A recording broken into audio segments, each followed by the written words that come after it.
তৃণমূলের কন্টেস্টিং তালিকায় না কংগ্রেসে না তৃণমূলে কোনো পার্টির সঙ্গে কোনো তালিকাভুক্ত ছিল না।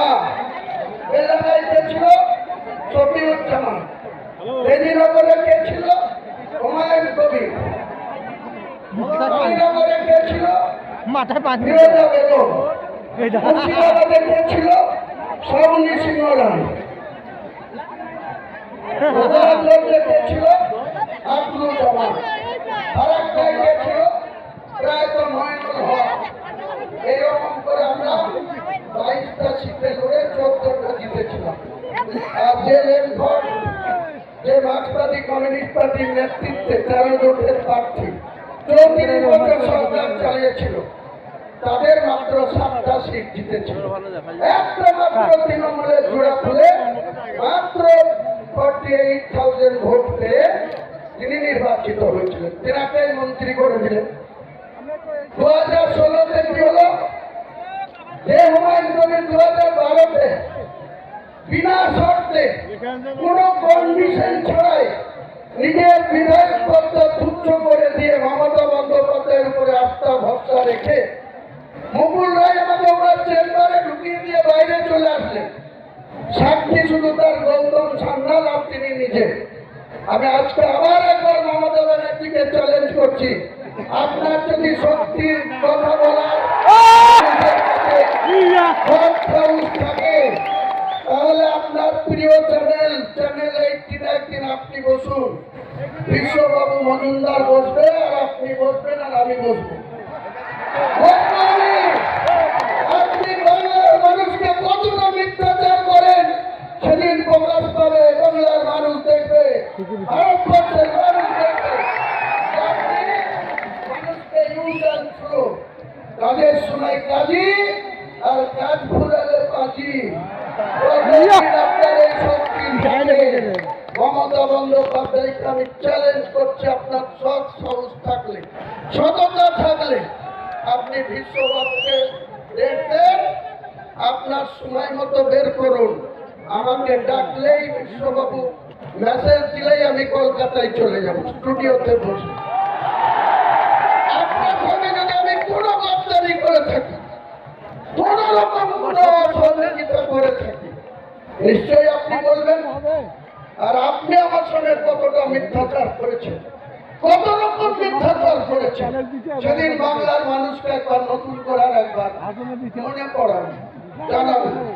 সিদ্ধান্ত নেওয়ার মালিক বাংলার জনগণ, সিদ্ধান্ত বাংলার মানুষ দেবে। আপনি আমাকে বলছেন গদ্দা, আপনি রাজ্যের অন্ধকারের মালদা থেকে এসে আপনি আমাকে সাসপেন্ড করার তার সাথে কথা বললেন লালগোলার বিধায়ক মোহাম্মদ আলী, ওই রঘুনাথগঞ্জের বিধায়ক মন্ত্রী আব্দুল জামান, মুর্শিদাবাদের এমপি আবু তাহের খান, বহরমপুর পৌরসভার গান্ধীর বিধায়ক সাংগঠনিক সভাপতি অপূর্ব সরকার, তাদের সঙ্গে বসে আলোচনা করে বললেন যে হুমায়ুন কবিরকে যদি দল থেকে সাসপেন্ড করে বা বের করে মুর্শিদাবাদের ক্ষতি হবে। তারা নির্দ্বিধায় বলে দিল কোনো ক্ষতি হবে। আমি মমতা ব্যানার্জি আপনাকে মুর্শিদাবাদে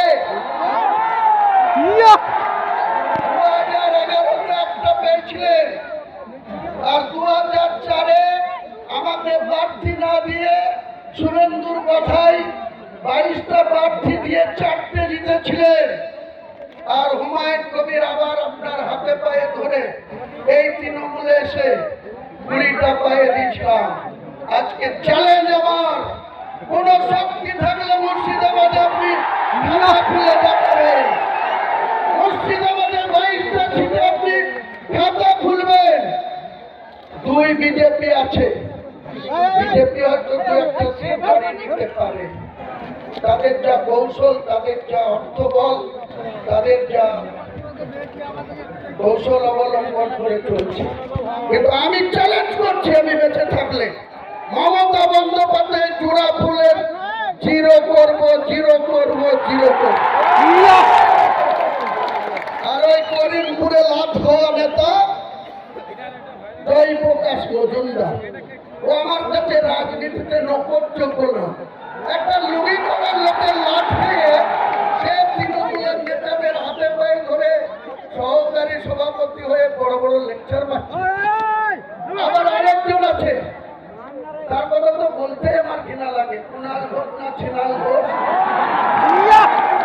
এই কুণাল ঘোষ আবার বলছে ক্ষমতা থাকলে ব্রিগেডে করে দেখা।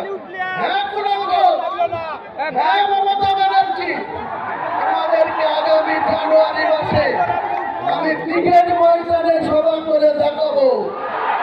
আমাদের রাজনৈতিক মৃত্যু ঘণ্টা সেদিন বাজিয়ে দিব কলকাতার ব্রিগেড।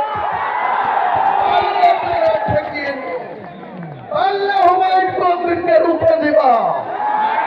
আমি তারিখ ঘোষণা করছি না, 31শে জানুয়ারির আগেই হবে, জানুয়ারি মাস পার হতে দেব না। কারণ আপনারা জানেন ব্রিগেড মাস্টার সেন্ট্রাল গভর্নমেন্টের আন্ডারে, তাদের এনওসি নিতে হবে। এনওসি তো অনেক কিছু আটকাবার চেষ্টা করবে, সে আমি নিশ্চয়ই চেষ্টা চরিত্র করে যদি আমি এনওসি পাই ব্রিগেডেই। আপনি এক সময় মমতা ব্যানার্জিকে কি বলেছিলেন? চোরের রানী বলেছিলেন। সারদাতে যখন আপনি 3.5 বছর জেল খেটেছিলেন তখন মমতা বন্দ্যোপাধ্যায়ের গ্রেফতার চেয়েছিল। কে চেয়েছিল? হুমায়ুন কবির চেয়েছিল না কোনো মুসলিম চেয়েছিল? আপনি কুণাল ঘোষ চেয়েছিলেন, মমতাকে চোরের রানী বলেছিলেন। আমি বলিনি, হুমায়ুন কবির বলেনি, বাংলার কোন মুসলমান সম্প্রদায় মমতা বন্দ্যোপাধ্যায়কে চোর বলেনি, কিন্তু আপনারা বলেছেন। আর মমতা বন্দ্যোপাধ্যায় এত মনোবলিতে ভরা, যে যত বেশি গাল দিবে তার অত বেশি প্রমোশন হবে মমতা ব্যানার্জির কাছে। যে যত বেশি ওকে গাল দিবে মমতা ব্যানার্জি। বুদ্ধবাবু আজকাল পৃথিবীতে নেই। বুদ্ধবাবু আপনার মতো 11 বছর মুখ্যমন্ত্রী ছিল, আর জ্যোতিবাবুর মন্ত্রিসভায় দীর্ঘদিন পুলিশ মন্ত্রী, অন্যান্য সাংস্কৃতিক দপ্তরের মন্ত্রী ছিল। তার কি অবস্থা? তার একটা মাত্র মেয়ে, তার স্ত্রীর নাম মীরা ভট্টাচার্য। তিনারা কোন জায়গায় থাকতেন? বালিগঞ্জ একটা সরকারি ছোট্ট ফ্ল্যাট, যেখানে কংগ্রেস নেতা প্রদীপ ভট্টাচার্য থাকে, বুদ্ধবাবু থাকতেন। আজকে আপনি বলেন স্বতন্ত্র প্রতীক, 30 হরিশ